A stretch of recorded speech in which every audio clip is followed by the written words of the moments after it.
This week, we're diving back into A Whispering Filth, the 14th chapter of Season 1. Now, I've worked with my audio artist Zoran to infuse this chapter with more magic, more wonder, and more incredible artistry. And along the way, we're taking a look back at the Seventh Valkyrie journey as we make our way towards Season 3. Welcome to the Seventh Valkyrie Listen Along. Let's rock and roll.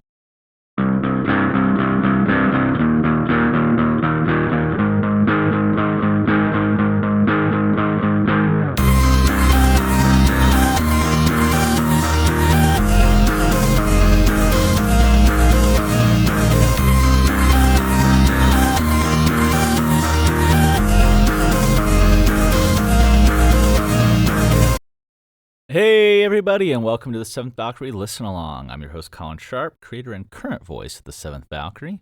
And if you're a new listener coming through the series for the first time, welcome. And if you're a grizzled hero veteran, it's awesome to have you back. In today's episode, we're getting into A Whispering Filth, which is the 14th chapter of Season 1. And spoilers, because we're about to get inside the episode.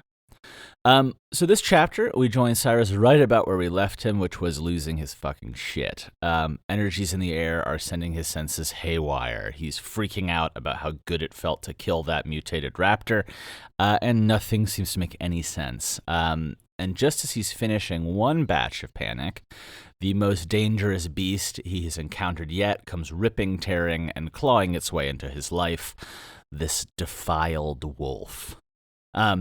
Now, Cyrus just narrowly avoids the wolf and races off into the forest, but this defiled beast is quickly behind him. And no matter the damage it sustains, it keeps following him through the brush and the thorns, out into the air above a river, through the rapids, and eventually into the basin of an enormous waterfall, where the only the intervention of an unseen, deep-water hunting beast is able to stop the wolf's pursuit. And then, spluttering, half-freezing, and bone-tired, Cyrus washes ashore and finds himself just about passed from one problem to another as a giant wolf is waiting for him.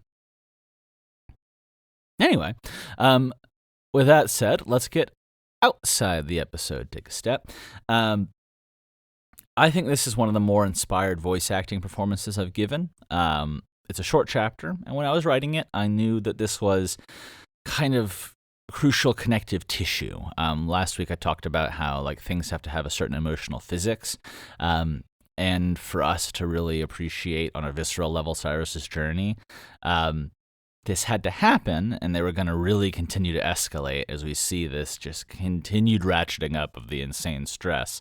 But I knew, just kind of based on what was how much story there was, this was going to end up a little shorter.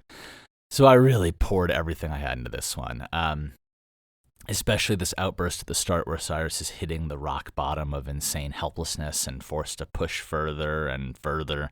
I was recording that one back in Villaggio, this little my condo complex back for where I lived, and this was one of the times where my neighbors came over and were like, "Is everything okay? Yeah, we know you're recording, but that one seemed a little... everything okay?"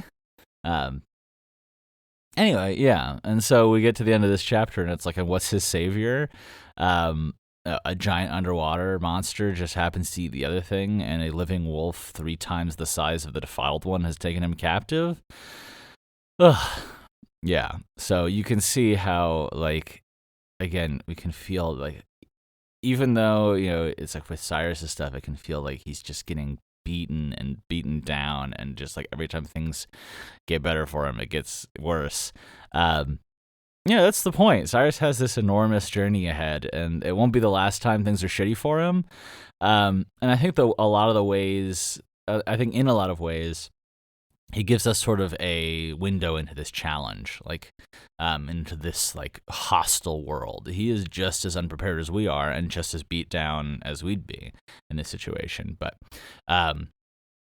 fortunately, Cyrus has a few things up his sleeve that allow him to keep going on where others might have hit a wall.